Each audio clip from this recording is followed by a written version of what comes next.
Three, two, one. Welcome to the Capital Gains Tax Solutions podcast, where we believe most high net worth individuals and those who help them struggle with clarifying their capital gains tax deferral options.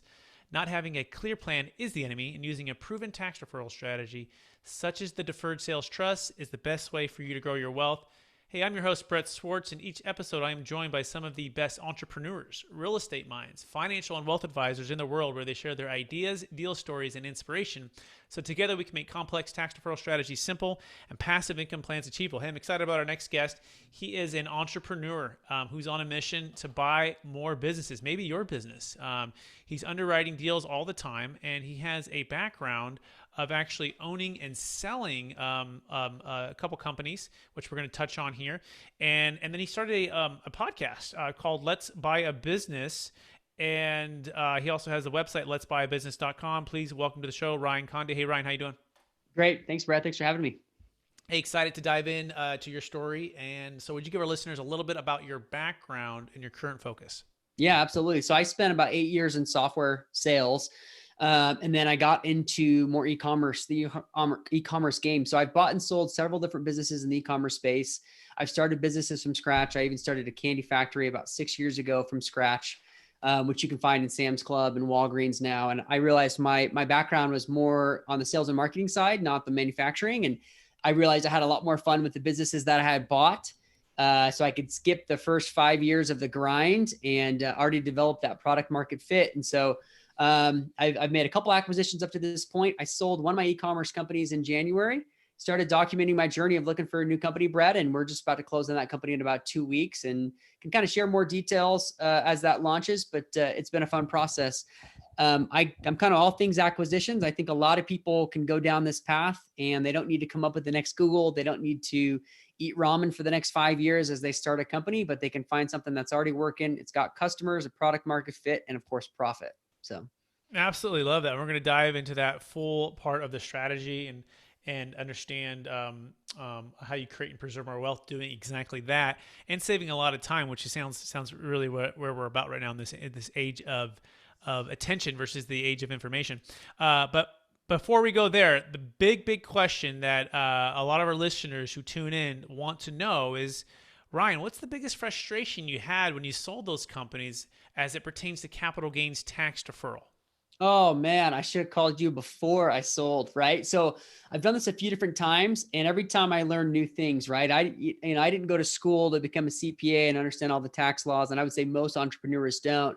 But you really need to start preparing for these things, say 12 months in advance. And those are the steps I should have done. As I should have hit up my CPA, way before, a year before I decided to sell, because I knew I was getting close. And I said, you know what, I'm getting kind of sick of this business. I'm ready for the next thing. And I knew that about a year in advance. And so I did some prep within the business, but I should have prepared and talked with my CPA a lot sooner, because there could have been things we could have done and structured it different ways. And knowing what I know now, and whether you do a stock sale or an asset sale, completely changes the game. And I had the opportunity to do a stock sale, and I actually said no and wanted to do an asset sale for some other reasons. And ultimately, it was a big tax hit that has been interesting to kind of live through. So if you're having any of those life decisions, talk to your CPA sooner rather than later. And everybody tries to save money in certain areas. Saving money in your CPA is not where you're trying to save money.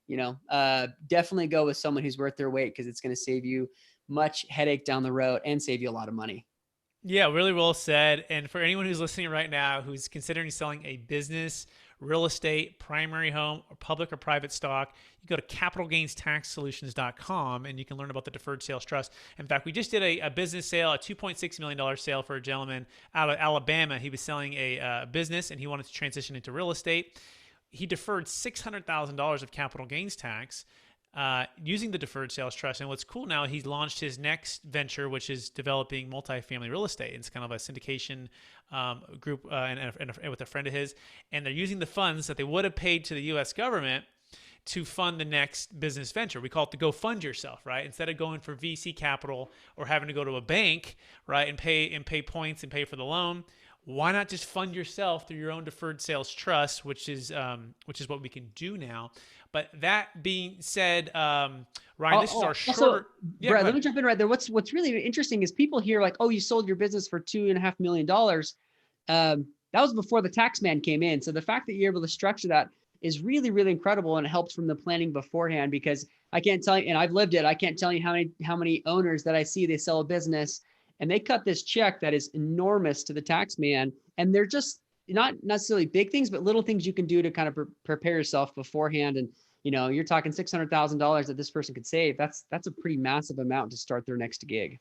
Oh, it's transformational is what we say, right? It's not only just a transaction, but what that can do for a family. And he's relocating his family. That extra 600,000 means the world to him. It gives him that extra margin. He doesn't have to be so aggressive in his investments. He can be more conservative. This is the other thing that people don't catch. He doesn't have to take all that 2.6 million in the 1 year. So he had already had a high income.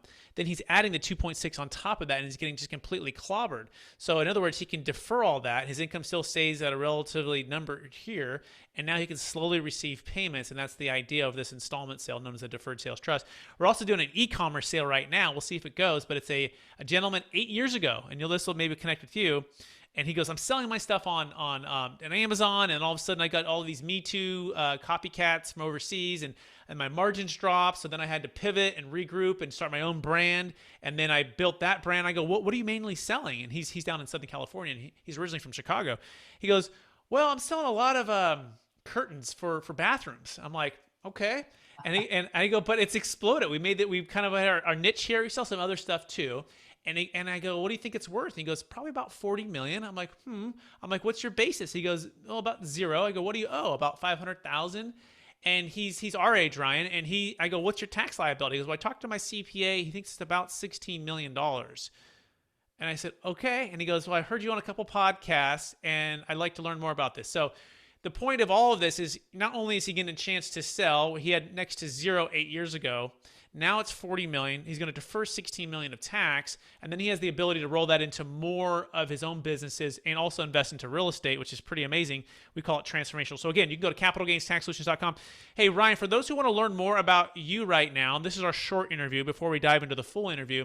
If they want to connect with you right now, what's the best place for them to find you? Probably the best place is LinkedIn. So Ryan Condie, Condie. I'm pretty active on LinkedIn, or you can just go to letsbuybusiness.com. I have a podcast of the same name. You can kind of follow our journey. Once we make this acquisition, we're going to open up everything, and we're going to run this company openly, publicly. So we're going to say, hey, this is what we acquired this company. These are the changes that we're making. And then each week we'll say, hey, these are the different levers. This had an impact. This didn't. And just kind of teach people throughout the way. I think a lot of times people work too much in a silo, and people don't really know what's happening out there. But we've tried to approach this whole process, and we're approaching growing this business completely open so people can watch us do it. No, I absolutely love that. What a unique concept, and what a great way for people to learn hands-on by tuning in and following your journey along the way, right? And documenting as you go for those challenges and how you overcome those. And fantastic. So check out Ryan. And again, if you're interested in deferring some capital gains tax, go to capitalgainstaxsolutions.com or go to experttaxsecrets.com if you're a business professional looking to grow your business with the deferred sales trust. With that, look for the full episode to drop here shortly on iTunes. And in the meantime, thank you so much for listening. Please rate, review, and subscribe. We